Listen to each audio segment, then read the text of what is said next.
How worried should you be when something gets slapped with the label "probably causes cancer"? It's a classification that makes for easy headlines, as chemicals that were previously thought to be not so bad are outed as seemingly potential killers. Yet as we'll see, just because something might cause cancer doesn't mean that it necessarily will. One of the more prominent organizations that evaluate carcinogens is the International Agency for Research on Cancer, or IARC for short. IARC publishes doorstop-sized reports, they call them monographs, that evaluate the evidence for or against something having the ability to cause cancer. These monographs are the culmination of a long and arduous process. Leading experts huddle together for days at a time and carefully sift through publicly available data. They look at whether there's evidence for a specific agent causing cancer in people. They look to see if there's any evidence for it causing cancer in animals. They examine whether there are scientific reasons to think it might cause cancer. And they weigh the evidence, which is rarely black and white, to determine whether on balance there's a chance that the agent could cause cancer given the right circumstances. At the end of this process, the substance or agent under examination is given a number from 1 to 4. First, there are the Group 1 substances. These are the bad actors where the data are pretty clear that exposure to enough of them could lead to cancer. At the other end of the spectrum, there's Group 4. This is where they put the stuff where the balance of evidence suggests that they don't cause cancer. Just above this is Group 3. Here you'll find substances where there just isn't enough evidence to indicate that they are carcinogenic.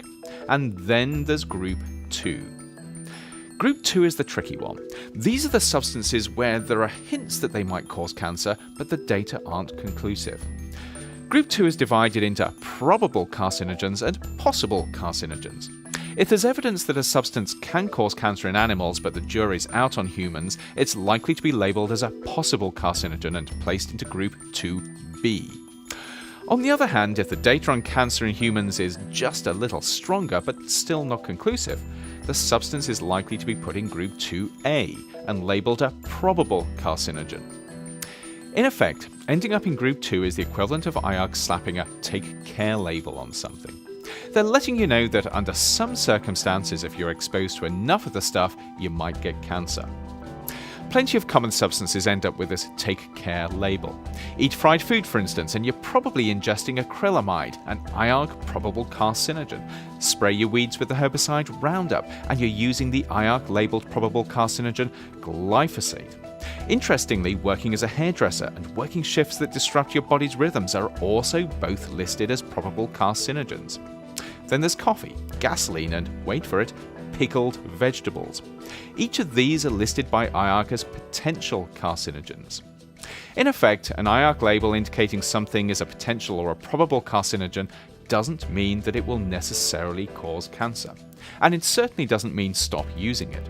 The label is only half the story. It suggests what could happen, but it doesn't indicate how likely it is. It's the equivalent of saying a rock could kill you, but not pointing out that it probably needs to be dropped on your head from a great height first. To make sense of these labels, additional information is needed on what probable actually means, together with how much stuff people are exposed to and how much of it is needed to cause cancer. In other words, the label alone shouldn't worry you. We're exposed all the time to substances that may cause cancer, that's unavoidable, but neither should IARC labels be taken lightly. They indicate what might be a problem. The real challenge, and this is where risk assessment comes in, is working out how to prevent that might be from turning into an is, either by keeping exposures to safe levels, replacing the substance with something less harmful, or getting rid of it altogether. That, though, is a decision that needs more information than just the IARC assessment can provide.